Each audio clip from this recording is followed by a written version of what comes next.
es bueno. Dios es bueno.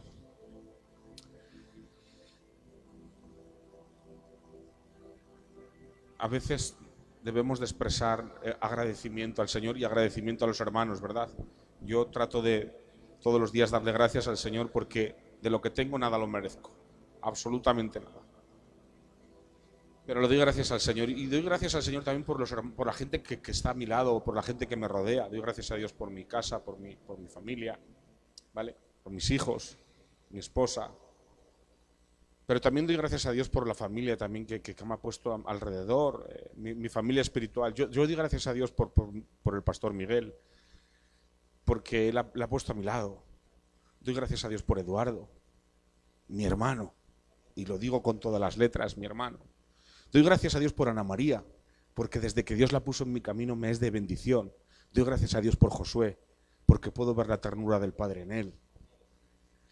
Doy gracias a Dios por tantas cosas, ¿entendéis? Doy gracias a Dios por los jóvenes, porque el Señor ha renovado mi espíritu por medio de única y exclusivamente la asistencia de ellos, e incluso me ha producido más motivación a través de los jóvenes.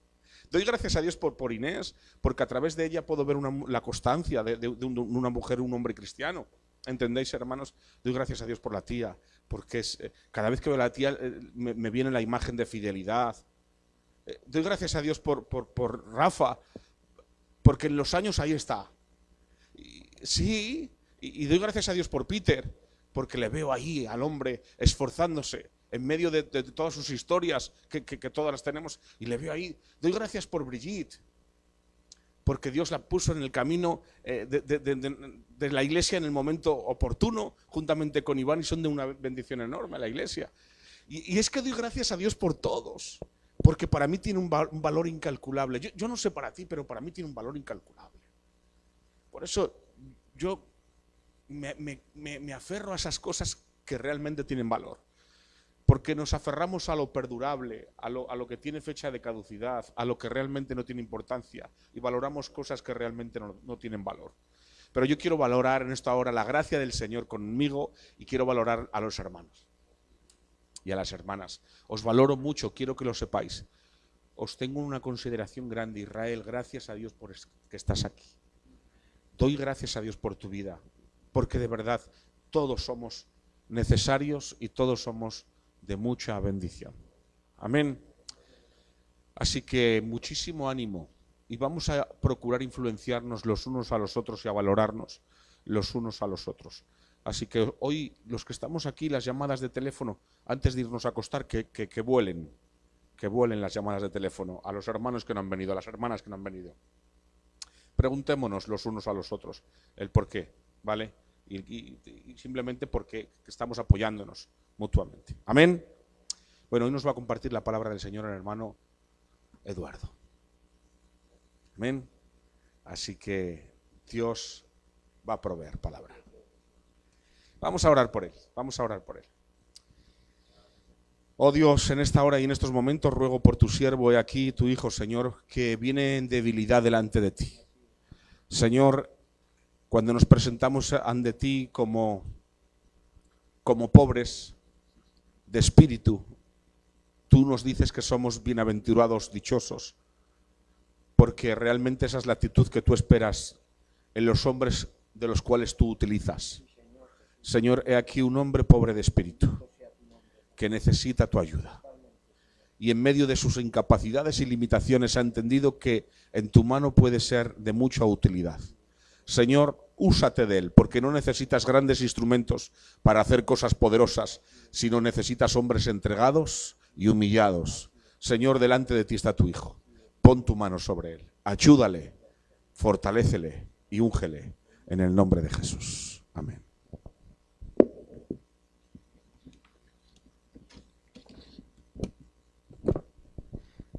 Buenas tardes, hermanos. Mira, yo sí que doy las gracias a Dios por esta iglesia. Ahora que Samuel ha hablado de dar las gracias, ¿no? Porque yo, aunque conocí al Señor hace muchos años de jovencillo, ¿no? Por diferentes... Gracias a Dios que le conocí. Y estuve muchos años caminando con Él, ¿no? Pero yo nunca verdaderamente acabé de despegar. Porque por diferentes circunstancias yo no encontraba mi sitio, ¿no? En este mundo que vivimos, ¿no? Sin embargo, aquí encontré mi sitio, Dios me trajo aquí y automáticamente desde la primera vez que vine a Maliaño, a la iglesia, aunque yo no estaba bien, pero ya quería. Y dije, este es el sitio este es mi sitio, es que lo sentí de verdad, ¿eh? Este es mi sitio, ¿eh? Y aunque, bueno, aquí los pastores me conocieron desde el primer día, y aunque yo estaba más con el enemigo que con Dios, pero yo ya quería. Y como Dios fue moviendo, me tuve que hacer una retirada a Burgos, poco tiempo, pero yo tenía la certeza de que este era mi sitio. Y han pasado ya 4 años de ello, ¿eh? Y me emociono. Y perdonadme. Es que desde el día que llegué aquí, la verdad es que veo ahora el caminar, ¿no? Poco a poco. Y ha sido especial, ¿no? Cómo Dios ha obrado y cómo Dios me está utilizando, ¿no? Y estoy encantado, la verdad, ¿no? Le doy gracias a Dios todos los días, ¿no? Dejarme sobreponerme, porque es que la verdad me ha venido... Bueno, digo, Samuel me va a quitar la predicación, porque ha tocado de todo lo que quería hablar, ¿no? Pero me alegro verdaderamente porque estamos en el mismo espíritu, estamos en la misma línea, ¿no? Porque mira, Dios nos habla por medio de su palabra, ¿no? Pero ¿cómo nos escucha Dios? Por medio de nuestras oraciones. El Señor lo ha hecho así, ¿no? Nos alimentamos de la comida y de la bebida. Es tan importante una cosa como otra, ¿no? Es tan importante expirar como inspirar, ¿no? Y hoy quiero hablar de una de esas dos partes, que es la oración, ¿no? Unas pinceladas que le voy a dar, ¿no? Porque la otra parte sería la palabra, alimentarse de su palabra, ¿no? Pero hoy vamos a hablar un poco de la oración, ¿no? La oración es la manera... Mira, hay un versículo, ponle Rafa, en primera de Pedro 2:21, ¿no? Dice, pues para esto fuisteis llamados, porque también Cristo padeció por nosotros, dejándonos ejemplo para sigáis sus pisadas, ¿no? Una de las cosas que Dios nos ha llamado es para que sigamos las pisadas de Cristo. ¿Y sabéis cuál ha sido una de esas pisadas o huellas, como pone en una versión? La oración. Claramente, la oración es la llave del que es el poder del cristiano, ¿no? Es como Dios pelea la batalla a través de nosotros, por medio de la oración, ¿eh? Sin comunión con Dios y con oración, el cristiano no tiene poder. El poder viene a través de la oración, ¿no? Y en la oración, cuando tú estás orando con Dios, nosotros estamos derramando nuestro corazón, ¿no? Cuando tú oras con Dios, estás glorificándole, estás exalzándole, estás pidiéndole perdón, estás agradeciéndole, estás haciendo todo. Y ahí tenemos el Padre Nuestro es la oración modelo. Padre nuestro que estás en los cielos, santificado sea tu nombre, líbranos del mal, danos el pan de cada día, perdónanos nuestros pecados. Es claramente. Y los cristianos, que es de lo que hablaba un poco Samuel, los cristianos tenemos una guerra espiritual diaria. Y dentro de esa guerra hay muchas batallas. Unos tenemos más batallas, otros tenemos menos batallas, ¿no? Pero muchas de esas batallas, esas puertas las abrimos nosotros mismos. ¿Por qué? Por medio del pecado. Ya de por sí tenemos la lucha, unos de una cosa, otros de otra. Pero muchas veces abrimos puertas, la pornografía, la fornicación, el adulterio, la mentira, la crítica. Todas son puertas que abrimos nosotros y luego lo seguimos practicando y se convierten en batallas. Y esas puertas solo las vamos a poder cerrar por medio de la oración. Si no, un cristiano que no ora es un cristiano que está débil, ¿eh? Y no podemos olvidar que luchamos contra un enemigo, ¿no? Que es el diablo, ¿no? Voy a leer aquí un poco. Mira, vamos a Lucas 10, del 17 al 20.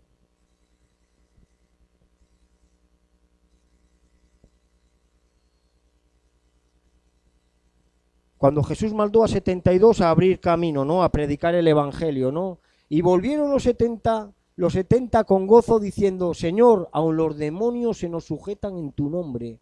Y les dijo, yo veía a Satanás caer del cielo como un rayo. He aquí os doy potestad de hollar serpientes y escorpiones, hollar es pisar, y sobre toda fuerza del enemigo, y nada os dañará. Pero no regocijéis de que los espíritus se os sujeten, sino regocijaos de que vuestros nombres están escritos en los cielos. Fijaos aquí, el Señor nos da poder para pisar serpientes y escorpiones. El Señor nos da poder para cerrar esas puertas que hemos abierto muchas veces por medio de la práctica del pecado. Es así, y en su nombre se van a ir todos esos demonios, porque Dios pelea por nosotros la batalla, ¿eh? Pero para eso tenemos que estar en comunión con Él, por medio de la oración. Es importantísimo la oración, es el poder del cristiano en la oración, ¿no? Y fijaos la exhortación que hace al final, ¿eh?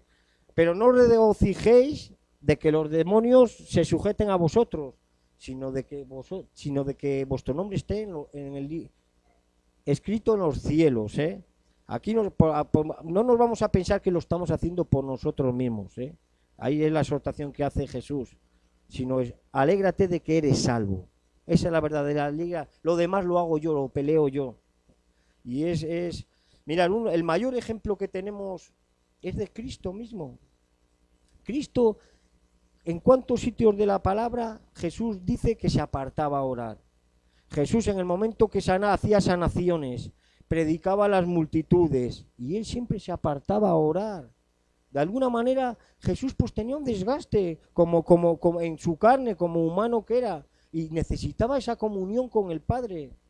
Los cristianos a lo largo del día, en el mundo que vivimos, tenemos un desgaste diario, ¿eh? Tenemos un desgaste físico, emocional, psíquico, bueno, de tantas maneras tenemos ese desgaste y tenemos que recargarnos, por medio de la oración. Vivimos en un mundo rodeado de pecado, un mundo pecaminoso. Vivimos en un mundo que gobierna Satanás y vivimos en una carcasa de carne que somos nosotros mismos, que somos pecadores. Bueno, pues todo eso hay que combatirlo por medio de la oración. Necesitamos es como, por ejemplo, por la mañana o por la noche, cuando tú recargas el móvil, ¿no? Pues el móvil se desgasta a lo largo del día. Pues así los cristianos nos tenemos que recargar. El Espíritu Santo que vive en nosotros. Esa es la batería nuestra, ¿eh? Y es importantísimo, ¿no? Vamos a leer un par de pasajes así cortitos. En Lucas 5:16, Rafa.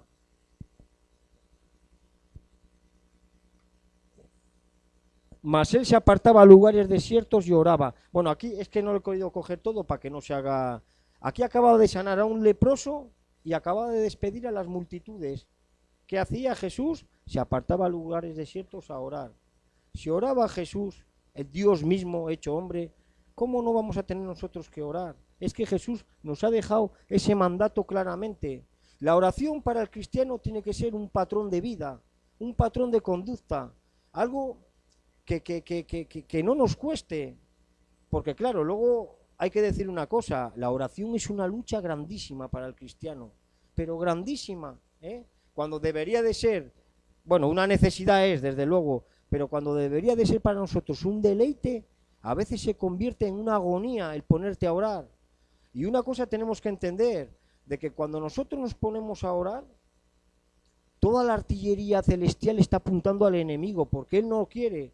Y a su vez el enemigo está apuntando con toda la artillería sobre nosotros. Por eso muchas veces cuando nos ponemos a orar, siempre surge algo, o una llamada de teléfono, o te viene a la cabeza cualquier cosa, o tengo que hacer esto. Siempre pasa algo para que para que no ores. Yo no sé si a vosotros os pasa, a mí me pasa. Siempre surge algo. Nadie te llama, o fulanito, no te llama en todo el año y te estás orando y te llama. He puesto una anécdota. Tantas cosas que pasan porque el diablo está ahí y él no quiere que ores, ¿eh? Por eso tenemos que obligarnos, disciplinarnos hasta que llegue un momento que sea un deleite. O sea, que nos deleitemos orando con Dios. Es que yo para mí, me lo aplico el primero, ¿eh? Luego también, mira, Rafa, en Lucas 22, del 39 al 41.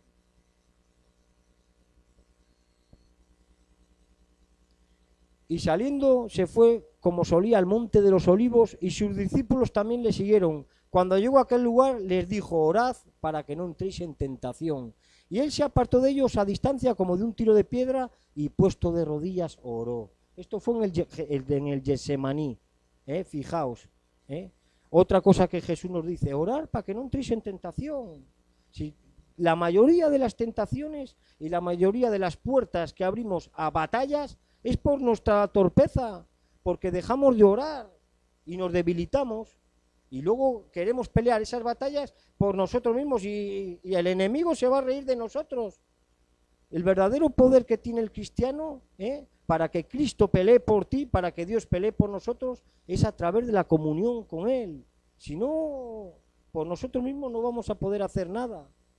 Y aquí Jesús, seguidamente el siguiente versículo dice: Padre, líbrame de esta copa amarga, si es posible, pero no se haga tu voluntad, sino mi voluntad, sino la tuya.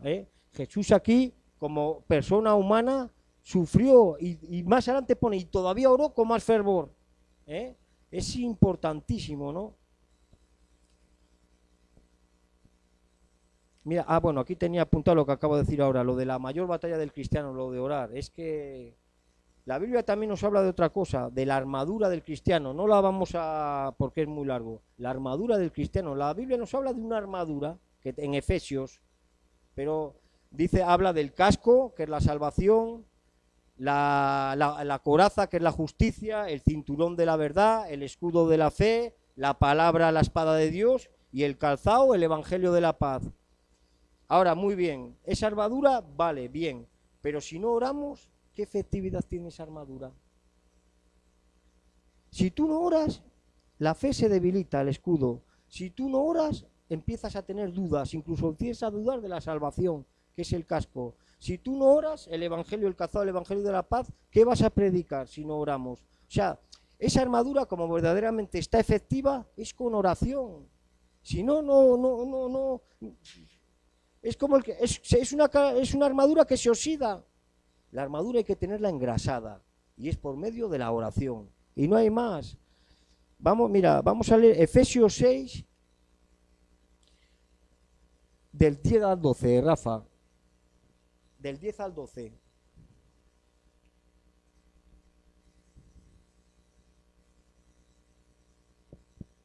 Efesios 6, del 10 al 12.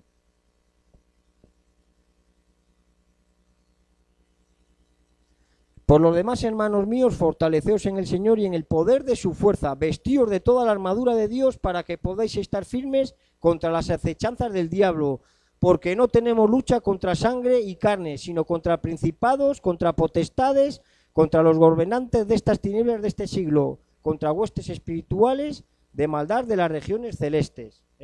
Aquí lo dice bien claro. Y a partir de ahí es cuando viene lo que acabo de decir de la armadura, ¿no? Y ahora en Efesios 6, 18... Bájate un poco al 18, Rafa. Este es el fin después de la armadura: orando en todo tiempo con toda oración y súplica en el Espíritu, y velando en ello con toda perseverancia y súplica por todos los santos. Después de redactar toda la armadura, orando en todo tiempo. Si no, es que el cristiano sin orar es que se muere espiritualmente. Y todos hemos vivido alguna temporada de esas. Y qué mal se pasa, Y qué mal se pasa, es verdad.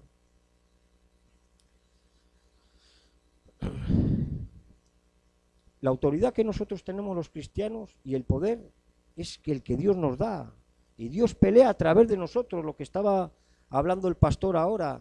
Dios pelea por nosotros, pero con intimidad con Él, con comunión con Él. Si no, mirad, cuando Dios hizo a Adán y a Eva en el huerto del Edén, ¿no? El Señor les dio dominio sobre todo. En el momento que entró la serpiente y ellos pecaron, ese dominio que Dios nos había dado a nosotros pasó al diablo, al enemigo. Por eso después hemos estado tanto tiempo bajo el dominio satánico, bajo el dominio del enemigo. Porque Dios nos había dado el dominio a nosotros. ¿Qué tuvo que hacer Dios? Mandar a su Hijo para morir por todos nosotros, para que todos los que confían en Él, todos los que creen en Él, vuelva ese dominio a nosotros por medio de Cristo, que ahora lo vamos a ver. Eso era así, ¿eh? Dios creó para que el hombre tuviese dominio. Ese dominio se le cedimos al enemigo y Dios tuvo que hacer la obra de la cruz para que ese dominio a través de Cristo volviese a nosotros, ¿no? Vamos a Colosenses 2, del 13 al 15, Rafa.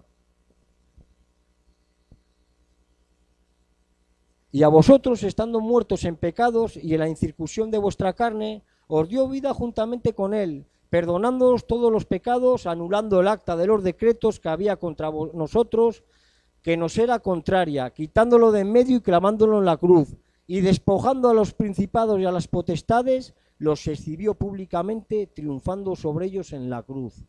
Fijaos aquí todo lo que hizo Cristo por nosotros. Una, nos pasó de muerte a vida. Dos, nos perdonó todos nuestros pecados. Él canceló nuestra deuda por medio de la redención, ¿no? Y dos, despojó al diablo de todo su poder. Totalmente. Clavó en una cruz todo, ¿no? ¿Y qué pasa? Si nosotros dejamos de orar, todo ese poder que teníamos a través de Cristo, de la muerte espiritual, que cuando nacemos de nuevo, empezamos a morir otra vez. Empezamos a perder ese poder sobre la muerte.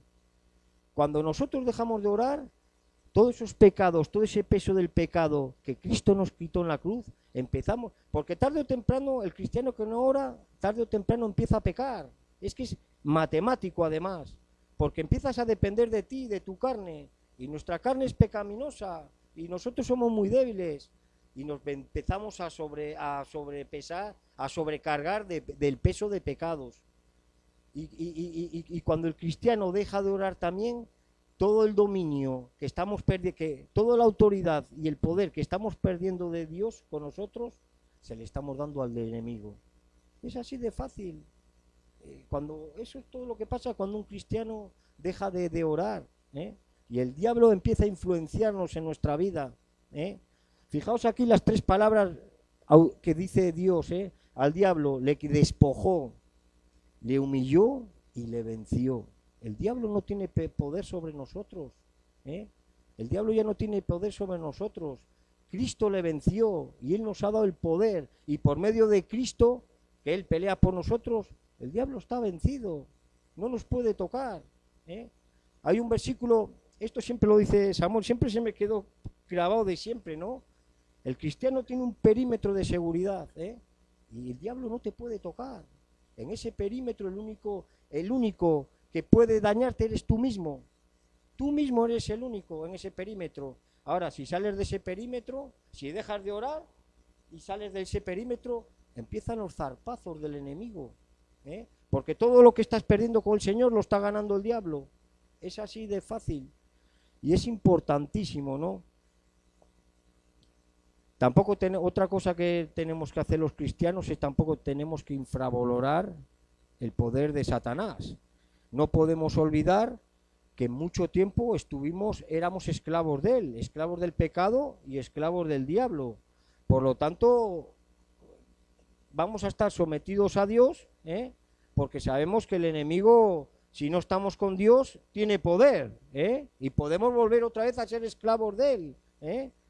Y en Santiago 4:7, someteos pues a Dios, resistís al diablo y él huirá.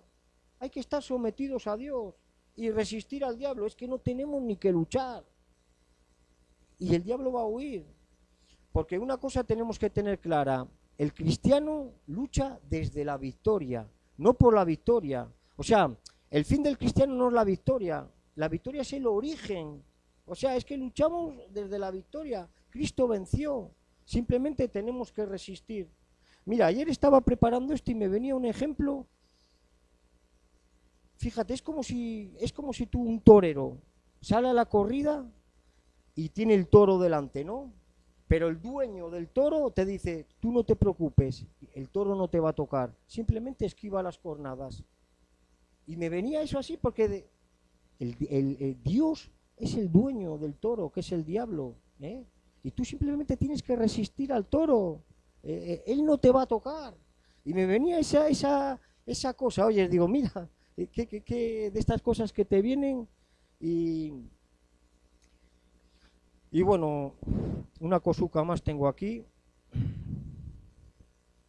Mira, otra cosa que le pasa a un cristiano, es que todas esas cosas, como me han pasado, pues uno las puede avalar. Que las experiencias que a uno le pasa, aparte de que es bíblico todo, es que es como uno mejor las avala, cuando uno lo pasa, ¿no? Cuando uno empieza a dejar de orar, el discurso del cristiano empieza a cambiar, ¿eh? Ya lo que antes todo, donde veías todo amor, donde veías todo, aunque veías fallos, porque fallos, aunque por muy bien que estemos espiritualmente, fallos siempre vamos a ver. ¿Por qué? Porque somos imperfectos y porque la iglesia es imperfecta. Siempre vas a ver esos fallos, ¿no? Pero cuando uno ve esos fallos con los ojos espirituales, lo ves de otro prisma, lo ves de otra forma, lo ves con el amor de Dios, ¿eh? E intentas exhortar, intentas decir, intentas poner una forma cristiana, ¿no? Cuando uno verdaderamente dejas de orar y empiezas un poco a depender de ti, ya el discurso cambia. Lo que antes era bueno, ya no lo ves tan bueno, y lo que antes era malo, pues ya no lo ves tan malo, ¿no? Y verdaderamente es así. Mira, hay un ejemplo claramente en Mateo 16, 23, cuando Jesús le dijo a Pedro, apártate de mí, Satanás, porque tus ojos ya no ven las cosas como, mira, pero él volviéndose dijo a Pedro, quítate delante de mí, Satanás, no me eres tropiezo, porque no pones la mirada en las cosas de Dios, sino en la de los hombres, ¿no? Esto es cuando Jesús les había dicho que tenía que morir y a los 3 días resucitar. Y Pedro, no, maestro, no te van a matar porque lo digo yo. Y Jesús le dijo eso. ¿Qué le estaba llamando Jesús? ¿A Pedro Satanás? No. Jesús estaba viendo más allá. Estaba viendo la influencia de Satanás por medio de Pedro, ¿eh? ¿Y qué pasa a los cristianos? Que cuando dejamos de orar y dejamos de tener esa comunión con Dios, la influencia de Satanás, él está como león rugiente, buscando a quien devorar, y nos va a empezar a influenciar, ¿eh? Y nuestro discurso va a cambiar. Como a Pedro aquí le dijo Jesús mismo, quítate delante de mí, Satanás, porque no pones la mirada en las cosas de Dios, sino la de los hombres, ¿eh? Y eso es un poquitín lo que os quería dejar, ¿no? Es importantísimo, ¿eh? La oración es el alimento del cristiano, tanto como su palabra, ¿eh? Lo que pasa es que no vamos a hablar de las dos cosas. Es tan importante beber como comer, ¿eh? Pues vamos a poner que esto es la bebida, el pan de vida, que es su palabra, ¿no? Pues es la comida. Es tan importante inspirar como expirar. Las dos cosas son importantes. Por eso vamos a ser disciplinados con la oración. Yo el primero, ¿eh? Jesús por la mañana oraba, por la noche oraba, ¿eh? Nosotros tenemos un desgaste todos los días. Nosotros no vamos a hacer milagros como hacía Jesús, pero te voy a decir una cosa, a través de nuestro testimonio, si nosotros somos cristianos oraos, ¿eh? En perfecta armonía con el Señor, por medio de nosotros quizá Jesús vaya a hacer muchos milagros, ¿eh? De gente que vaya a ir a los pies de Cristo, por medio de que tú un día le has hablado del Evangelio, y se va a producir el milagro en su vida, ¿eh? Por eso es importante, ¿no? Y bueno, pues eso es lo que tenía. Mira, somos pocos, pero yo no, por eso no me desanimo, porque yo tuve una gran lección, ¿no? En ese aspecto, ¿no? Yo durante un año más he estado bajando los sábados a 4 chavales, a 4, ¿eh? Nunca me desanimé. La palabra de Dios da igual a 1 que a 4.000, es la misma, ¿me entiendes? Y yo en ese aspecto aprendí en ese año y pico que estuve con los jóvenes. Hoy, gracias a Dios, mira, el Señor es fiel y ahora somos bastantes más, pero yo intenté ser fiel con 4 y nunca fallé un sábado, ¿no? Y porque era para desanimarse a veces con 4, pero ay, firme. Y por eso yo no me voy a desanimar ahora con los que somos, ni mucho menos. Gracias por escucharme, hermano.